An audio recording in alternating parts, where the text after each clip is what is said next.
Maintenant, je vais faire 4 lectures et je vais essayer de mettre ça court pour que ça soit trop fatigant pour ceux qui écoutent.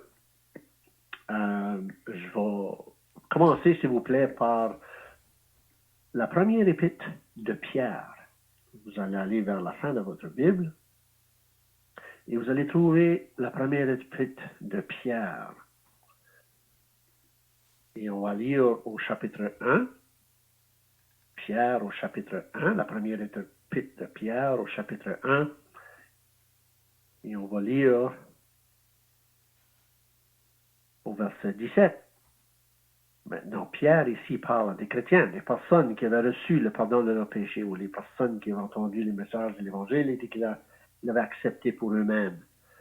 Et Pierre leur dit, il dit, si vous invoquez comme Père, celui qui juge selon l'œuvre de chacun, sans exception de personne, conduisez-vous avec crainte pendant le temps de votre pèlerinage, sachant que ce n'est pas par des choses périssables, par de l'argent ou de l'or, que vous avez été rachetés de la vaine manière de vivre que vous aviez hérité de vos pères, mais par le sang précieux de Christ, comme d'un agneau, sans défaut et sans tache.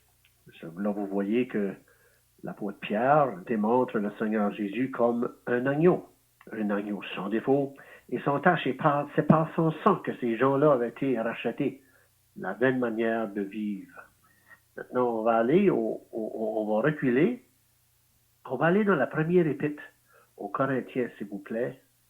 1 Corinthiens, au chapitre 5. 1 Corinthiens, au chapitre 5.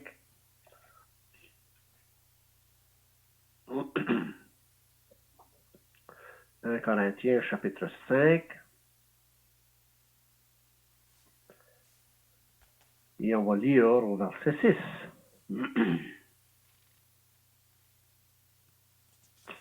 1 Corinthiens 5 et le verset 6. C'est bien tard que vous vous glorifiez. Ne savez-vous pas que le peu de levain fait lever toute la pâte? Faites disparaître le vieux levain, afin que vous soyez une pâte nouvelle, puisque vous êtes sans levain. Car Christ, notre Pâque, a été immolé. Christ, notre Pâque, a été immolé. Ça veut dire le Seigneur Jésus est encore ici comparé à un agneau immolé. Et ça, on va le voir plus tard à l'heure. On va reculer, s'il vous plaît, de nouveau, mais on va aller dans l'Évangile de Jean. On va aller dans l'Évangile de Jean, au premier chapitre.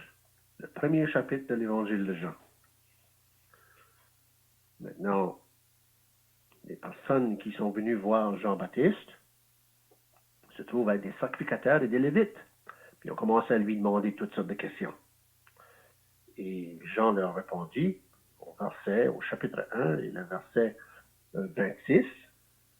On va aller au verset 26, dans l'Évangile de Jean, chapitre 1, le verset 26, Jean leur répondit, « Moi je baptise d'eau, mais au milieu de vous, il y a quelqu'un que vous ne connaissez pas, qui vient après moi. Je ne suis pas digne de délier la courroie de ses souliers. » Et là, jusqu'à ce que ça se passait, ces choses-là, on le dit, là, on peut le lire, ces choses se passaient à la Béthanie, au-delà du Jourdain où Jean baptisait. Et le verset 29. Le lendemain, il vit Jésus venant à lui, c'est-à-dire vers Jean-Baptiste. Et Jean-Baptiste dit, et il dit, voici l'agneau de Dieu qui ôte le péché du monde. Maintenant, il y a un petit détail ici que je voudrais que vous remarqueriez. Il ne dit pas, voici l'agneau de Dieu qui ôte les péchés du monde. Mais il parle du péché du monde, le péché au singulier. Et on pourra venir à ce petit détail-là tout à l'heure. Mais là, Jean parle du Seigneur Jésus comme un agneau qui est venu de Dieu et qui ôte le péché du monde. Encore, le Seigneur Jésus est montré là comme un agneau. Et pour une dernière lecture, s'il vous plaît, on va reculer encore, mais on va aller dans l'Ancien Testament, s'il vous plaît. On va aller dans le livre d'Exode. Une histoire que la grosse majorité des personnes ou des gens connaissent. C'est le temps ou le moyen que Dieu a pris pour délivrer le peuple d'Israël de l'esclavage d'Égypte. Et ça, on trouve dans Exode au chapitre 12, dans le livre d'Exode, dans l'Ancien Testament. Vous allez trouver que c'est le deuxième livre de votre Bible, dans Genèse et ensuite Exode. Exode chapitre 12. Il y a bien des détails dans ce chapitre, et je ne vais pas tout lire le chapitre parce que c'est long, mais on prie qu'on pourra avoir un peu de sagesse du Seigneur pour diviser les passages que j'aimerais de lire. Et on va lire au verset 1. L'Éternel dit à Moïse et à Aaron, dans le pays d'Égypte, ce mois-ci sera pour vous le premier des mois. Il sera pour vous le premier des mois de l'année. Parlez à toute l'assemblée d'Israël et dites, le 10e jour de ce mois, on prendra un agneau pour chaque famille, un agneau pour chaque maison. Maintenant, allez au verset 5. Verset 5 du même chapitre, chapitre 12. Ce sera un agneau sans défaut, mâle, âgé d'1 an. Vous pourrez prendre un agneau ou un chevreau. Vous le garderez jusqu'au 14e jour de ce mois, et toute l'assemblée d'Israël l'immolera entre les deux soirs. On prendra de son sang et on y mettra sur les deux poteaux et sur le linteau de la porte des maisons où on le mangera. Descendez, s'il vous plaît, au verset 11. Verset 11. Quand vous le mangerez, vous aurez vos reins sains, vos souliers aux pieds et votre bâton à la main, et vous le mangerez à la hâte. Regardez l'expression ici. C'est la Pâque de l'Éternel. Je ne sais pas si vous vous rappelez, mais on a lu dans le premier épître aux Corinthiens que Christ, notre Pâque, a été immolé, mais ici, c'est la Pâque de l'Éternel. Cette nuit-là, je passerai dans le pays d'Égypte, et je frapperai tous les premiers-nés du pays d'Égypte, depuis les hommes jusqu'aux animaux, et j'exercerai des jugements contre tous les dieux de l'Égypte. Je suis l'Éternel. Le sang vous servira de signe sur les maisons où vous serez. Je verrai le sang, et je passerai par-dessus vous. Et on va aller pour un petit passage encore dans le même chapitre, mais un petit peu plus loin, et vous allez lire au verset 21. Verset 21, au chapitre 12, verset 21. Moïse appela tous les anciens d'Israël et leur dit, allez prendre du bétail pour vos familles et immoler la Pâque. Vous prendrez ensuite un bouquet d'hysope, vous le tremperez dans le sang qui sera dans le bassin, et vous toucherez le linteau et les deux poteaux de la porte avec le sang qui sera dans le bassin. Nul de vous ne sortira de sa maison jusqu'au matin, quand l'Éternel passera pour frapper l'Égypte, et verra le sang sur le linteau et sur les deux poteaux. L'Éternel passera par-dessus la porte, et il ne permettra pas au destructeur d'entrer dans vos maisons pour frapper. Et si vous avez remarqué dans cette petite lecture-là qu'on vient de faire, vous allez voir que quand c'est que Moïse parle au peuple, il dit, tu prendras un bouquet d'hysope, vous le tremperez dans le sang qui sera dans le bassin et vous toucherez. Non, ce n'est pas le montant de sang qu'il va avoir sur les poteaux et les linteaux de porte. Parce qu'ici, il dit juste toucher, juste toucher. Mais s'il y a du sang, le Seigneur va voir le sang, puis il va passer par-dessus. Ce n'est pas le montant de sang qui est important, c'est ici qu'on a appliqué le sang qui fait la différence. C'est tout ce qu'on va lire ce soir et on prie que le Seigneur va donner de l'aide. On se fie entièrement sur lui pour la bénédiction sur nous et l'aide dans la prédication de l'Évangile. Et les passages qu'on vient de lire sont des passages très importants dans les Écritures que la plupart des gens connaissent et on prie que le Seigneur va bénir chacun de nous. Maintenant, on a lu à propos d'un agneau. Un agneau que l'Éternel avait dit à Moïse de prendre. Un agneau, un chevreau, mais en particulier, c'est un agneau qu'il avait demandé. Un an. Il fallait qu'il prenne le sang, il fallait qu'il prenne l'agneau et qu'il il l'immole. Immoler, c'est le sacrifier, enfin le sacrifice. Et qui prennent l'agneau, qui le rôtissent au feu et qui mangent de l'agneau. Et le Seigneur appelle ça la Pâque. Et en anglais, ça s'appelle le Passover, passer par-dessus. Et c'est ça que l'Éternel voulait pour le peuple d'Israël. Maintenant, ce moyen-là que l'Éternel allait prendre, ou cette chose-là qu'il avait dit à Israël de faire, de prendre cet agneau, de sacrifier, et prendre le sang, et le mettre sur les deux poteaux et sur le linteau de la porte. C'était le moyen par lequel il allait délivrer le peuple d'Israël, pour sauver le peuple d'Israël du destructeur, de l'ange destructeur. Parce que l'Éternel a dit, quand je passerai, je verrai le sang, il dit, je vais passer par-dessus, il n'y aura aucune plaie, il n'y aura aucune victime, il n'y a personne qui va mourir dans cette maison-là, parce qu'il va voir le sang. C'était vraiment, vraiment important que le peuple d'Israël comprenne. Il fallait qu'il applique le sang. Et comme j'ai dit, comme on a pu lire, c'est pas le montant de sang qu'il allait avoir. Parce que Moïse dit, vous toucherez le linteau, les linteaux et les deux poteaux et le linteau de la porte. C'était pas le montant de sang qu'il a appliqué. Il n'y avait pas besoin de prendre tout le sang qu'il y avait dans le bassin, puis toutes les parées sur chaque côté de la porte, puis au fait de la porte pour faire sûr que Dieu allait le voir. Il a dit, vous toucherez. Puis Dieu allait voir le sang. C'était vraiment important. Vraiment important que le peuple d'Israël sache et comprenne. Il fallait appliquer le sang. Le sang de l'agneau.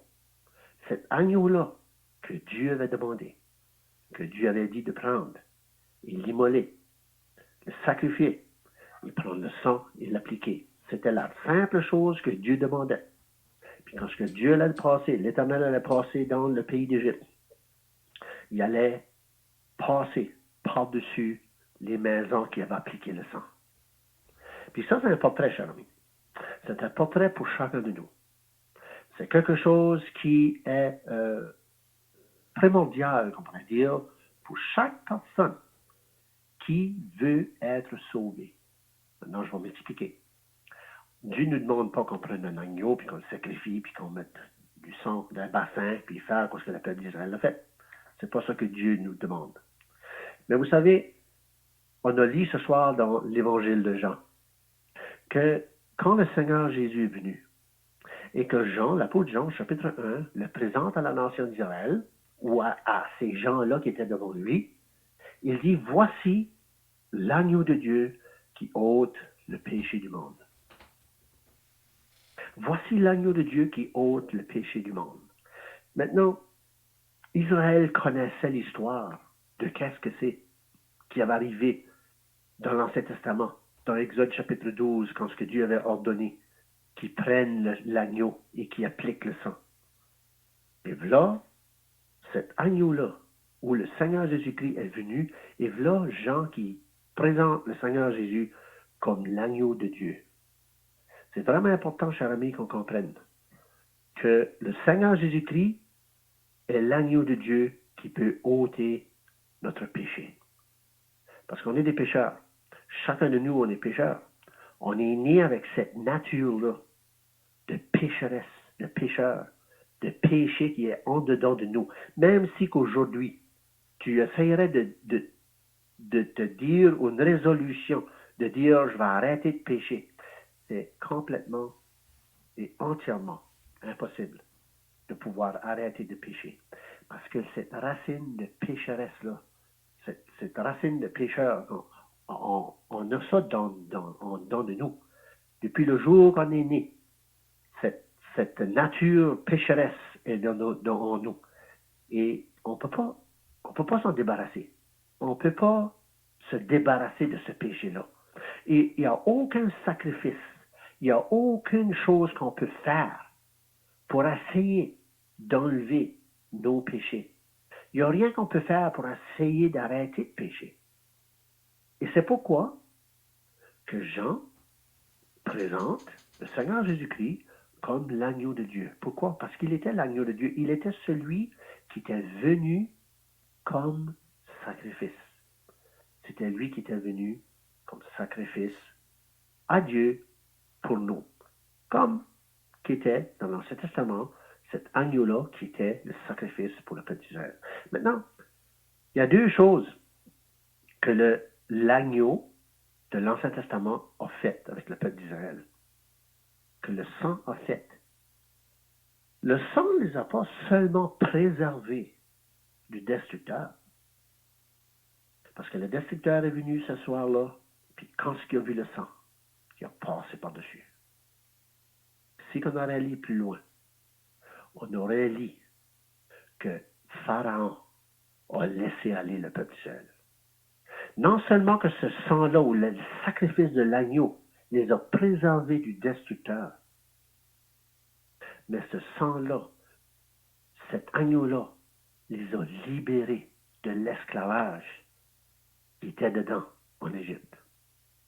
Et ce sacrifice-là, il y a deux choses que ça fait, cher ami. Le Seigneur Jésus-Christ, le salut que le Seigneur Jésus-Christ nous donne, le moment qu'on accepte comme notre sauveur, le Seigneur Jésus-Christ, comme notre agneau, ça fait deux choses. Ça nous sauve du jugement. Ça va nous sauver du jugement à venir. Mais aussi, cher ami, ça va nous libérer de l'esclavage du péché. Ça nous libère de l'esclavage du péché qu'on est pris dedans. Cette racine de péché qui est en dedans de nous. Ça va nous libérer de ça. C'est pourquoi que le Seigneur Jésus-Christ, il est notre Pâque, comme qu'on a dit. Le Seigneur Jésus-Christ est notre Pâque. Christ, votre Pâque a été immolé. Le Seigneur Jésus-Christ a été immolé à notre place. Et l'apôtre Pierre a dit à ces gens-là que c'était pas par de l'or et de l'argent que ces personnes-là avaient été rachetées, de la vaine manière de vivre qu'ils avaient hérité de leur père, parce que Pierre parle à des Juifs, puis ils connaissaient l'histoire. Ils connaissaient l'histoire de l'Ancien Testament, du sacrifice qui avait été utilisé pour libérer le peuple d'Israël de l'esclavage et du péché. Ils savaient, ils connaissaient. Mais l'apôtre Pierre dit, c'est par le sang précieux de Christ. Et pour nous aujourd'hui, si on veut être sauvé, si on veut la vie éternelle, il faut appliquer le sang. Maintenant, on n'applique pas le sang sur les poteaux et sur le linteau de la porte, comme le peuple d'Israël a fait. Mais le sang du Seigneur Jésus-Christ, à la croix du Calvaire, quand le Seigneur Jésus a pris notre place comme l'agneau de Dieu qui ôte le péché du monde, vous savez, c'est au singulier ici, parce que le Seigneur Jésus a pris, pas seulement qu'il a réglé la question des péchés qu'on a faits, mais c'est que le Seigneur Jésus a réglé la question du péché même. Ce que le péché a fait et ce que le péché a détruit au complet, cette nature-là qu'on possède en dedans de nous à cause qu'on est cette nature de pécheresse qu'on a. Le Seigneur Jésus-Christ est mort à la croix pour régler cette question-là. C'est pourquoi que dans le ciel, il n'y aura aucune trace de péché. Il n'y aura aucune trace de péché. Quand est-ce que c'est que les gens vont mourir, ceux qui ont appliqué le sang, ceux qui ont reçu le Seigneur Jésus, quand ils vont aller dans cette place de cette demeure éternelle-là, il n'y aura aucune trace de péché, aucun péché dans le ciel. Libre du péché finalement à tout jamais. Aujourd'hui, on sait qu'on est encore dans nos péchés, on est des pécheurs, on est dans notre corps qu'on pêche, mais le Seigneur Jésus-Christ, lui, il est mort à la croix pour nous sauver, nous libérer, nous donner la vie éternelle. Et le Seigneur Jésus-Christ à la croix du Calvaire, il est devenu notre agneau, notre sacrifice. Ce sacrifice-là que nous autres, on ne peut pas faire, ces choses-là qu'on ne peut pas donner à Dieu pour le satisfaire, mais le Seigneur Jésus-Christ, lui, son sang a coulé à la croix. Il est devenu notre agneau. Il est devenu notre sacrifice. Et Jean a dit, voici l'agneau de Dieu qui ôte le péché du monde. C'est ton péché, cher ami. C'est mon péché. Le Seigneur Jésus-Christ à la croix du Calvaire, il a pris notre place. Comme l'agneau de Dieu. Celui qui a versé son sang. Celui qui a porté en son corps nos péchés sur le bois, que Pierre dit aussi. Il a porté lui-même lui-même, pas personne d'autre. Il n'a pas envoyé un ange, il n'a pas envoyé un archange, mais il a porté lui-même nos péchés en son corps sur le bois. Et le Seigneur Jésus-Christ à la croix du Calvaire, il a porté nos péchés sous le jugement de Dieu. Et cette colère-là ou cette condamnation-là qui pesait sur le pays d'Égypte, toute personne qui avait appliqué le sang sur les deux poteaux et sur le linteau. Et comme j'ai dit, c'était pas le montant de sang qu'il allait avoir, mais c'est qu'il l'avait appliqué. C'était ça qui était vraiment important. Et pour vous ce soir, si vous n'avez pas la vie éternelle, la chose la plus importante, c'est si vous avez reçu le Seigneur Jésus comme votre sauveur personnel. Ce n'est pas le montant de foi que vous avez qui va faire la différence.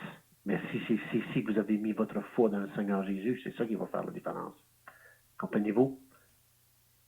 Le Seigneur Jésus-Christ est le seul moyen. C'est le seul moyen par lequel on peut être sauvé. Il n'y a aucune autre manière. Aucune autre manière. Et les gens que l'apôtre Pierre parle à ces personnes sauvées-là, il dit c'est par le sang précieux de Christ que vous avez été rachetés. Et par la seule manière que nous, on peut être sauvés, c'est par le sang précieux de Christ. Puis, c'est comme j'ai dit, il a payé notre dette à la croix. Son sang coulé. Et dans la première épître de Jean, ça nous dit que le sang de Jésus, son Fils, nous purifie de tout péché. Vous voyez, c'est toute affaire avec le sang. C'est si qu'on applique le sang de manière figurative, c'est qu'on accepte le Seigneur Jésus comme notre sauveur. Le moment qu'on met notre confiance en lui, le moment qu'on va mettre notre confiance en lui, qu'on l'accepte comme notre sauveur personnel, que c'est le seul moyen que Dieu a pourvu afin qu'on puisse être sauvé, et qu'on accepte ça, on croit ça. C'est le moment. Vous savez, la repentance, c'est le moment qu'on se tourne contre nous-mêmes, ainsi dire, et on se met en accord avec Dieu. On arrête de croire toutes nos petites idées.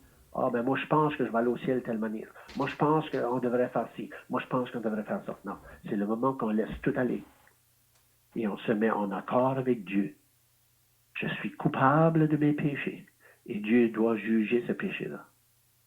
Et le moment qu'on va se repentir, c'est ça la repentance, c'est s'humilier devant Dieu et admettre notre culpabilité envers lui, qu'on est pécheur et qu'on mérite d'avoir ce jugement.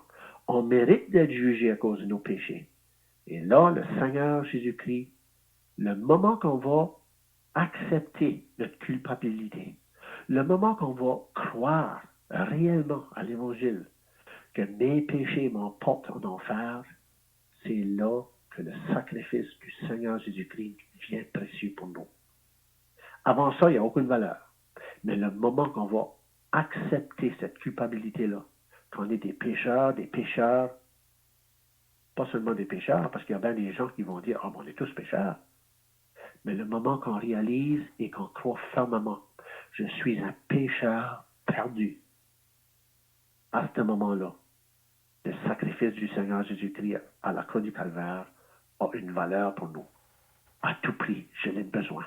À tout prix, j'ai besoin du sacrifice pour avoir la vie éternelle. Et le moment qu'on met notre confiance en lui, qu'on l'accepte comme notre sauveur personnel, c'est comme si on a pris le sang et on l'a appliqué sur les deux poteaux et sur le linteau de la porte. Ça, lorsque Dieu voit ça, il va passer par-dessus nous. Il va passer par-dessus nous. Le jugement ne va pas nous atteindre. Et le jugement ne va pas nous condamner. Ce jugement ne va pas nous frapper. On est en sécurité sous le sang. Comme ces personnes-là qui étaient en sécurité dans la maison. Bien des personnes peut-être qui étaient en doute. Peut-être qu'il y en a qui avaient la crainte. Peut-être qu'il y en avait qui avaient peur. Mais Dieu a dit, mais je voyais le sang. Je vais passer par-dessus. Et c'est ça qu'on a besoin, chers amis. On a besoin de cet agneau-là. On a besoin de ce sacrifice-là pour avoir la vie éternelle. Et il n'y a aucun autre sacrifice que Dieu va accepter. Il n'y a aucun autre sacrifice que Dieu va accepter. Parce qu'il a déjà accepté le Seigneur Jésus.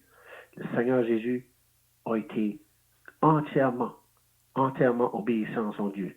Et Dieu l'a agréé, on pourrait dire. Dieu l'a accepté.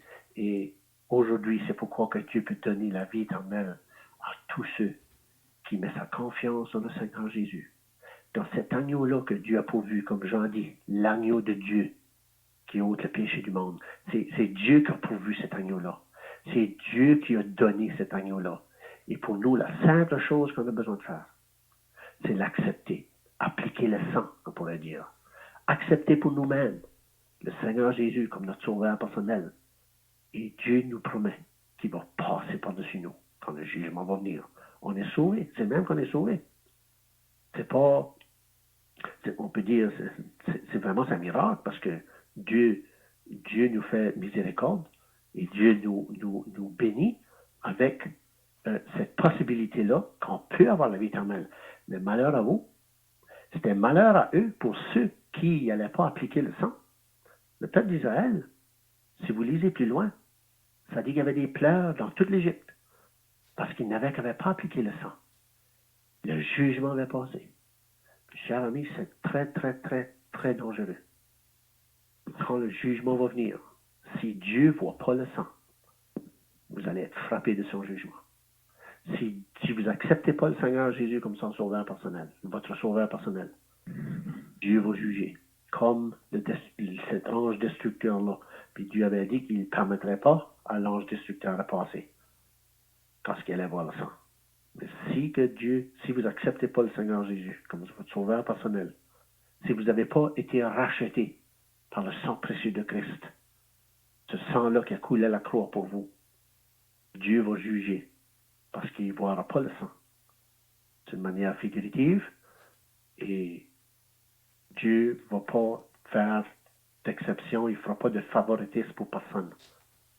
Si vous avez appliqué le sang, si vous avez cru au message de l'Évangile, si vous avez accepté le Seigneur Jésus comme votre sauveur personnel, vous n'avez pas à vous inquiéter. Vous avez la vie éternelle. Et Dieu va passer par-dessus vous. Mais si vous n'avez pas accepté, ainsi dire que vous n'avez pas appliqué le sang, malheur à vous. Parce que le jugement va venir. Et vous allez être sous ce jugement. Maintenant, j'espère que ça a été assez clair pour vous. Et il y a bien des choses qu'on pourrait dire sur bien des passages qu'on a pu lire ce soir. Mais on va s'arrêter là. Rappelez-vous, c'est pas le montant de sang qu'il y avait sur les poteaux et sur le linteau de la porte. C'est ici qu'il avait appliqué le sang qui faisait une différence. Et chers amis, si vous avez le Seigneur Jésus, vous n'avez pas à vous inquiéter. Mais si vous n'avez pas le Seigneur Jésus comme votre sauveur personnel, si je serais vous, je m'inquiéterais. Je ne pourrais pas dormir. Sachant c'est quoi ce qui s'en vient pour ceux qui refusent d'accepter le Seigneur Jésus comme le sauveur personnel. On va prier maintenant, on va terminer dans la prière. Notre Père, on veut prendre l'occasion ce soir, te remercions pour tes bienfaits, te remercions pour ton Fils, te remercions, Père, qu'il est l'agneau de Dieu que tu as envoyé et que c'est lui qui peut ôter le péché du monde. C'est lui, oh Dieu, qui a payé la dette des pécheurs. On pense au Seigneur Jésus, à la croix du Calvaire, qu'il a pu dire, tout est accompli. Il a payé la dette en entier. Maintenant, tout ce que le pécheur a besoin de faire, c'est simplement s'humilier et accepter du fait qu'il est un pécheur perdu. Et là, on pense à ce sacrifice qui a été pourvu pour délivrer ou libérer de la main du destructeur ces gens, le monde, le peuple d'Israël, afin qu'ils soient sauvés. Et oh Dieu, on veut te remercier que ce peuple a été non pas seulement sauvé du destructeur, mais ça les a libérés de l'esclavage du pays d'Égypte. Et pour nous, Père, non pas seulement que le sacrifice du Seigneur Jésus nous a sauvés du jugement, mais il nous a libérés. On n'est plus esclave du péché, oh Dieu. On ne doit plus rien au péché. Et on est libre. Et on veut te remercier que cela est à cause du Seigneur Jésus, à cause de son sacrifice, à cause de son sang qui a versé à la croix du Calvaire. Et oh Dieu, on prie que tu vas bénir et que tu vas parler à ceux qui périssent, surtout nos enfants, nos familles, nos proches, ceux qu'on aime. Et on prie pour ceux, oh Dieu, qui se sont joints à nous ce soir et qui n'ont pas la vie éternelle. Père, on supplie pour chacun d'eux. On se remet à toi pour la balance cette soirée, que tu bénisses et que tu sauves. On te prie au nom du Seigneur Jésus. Amen.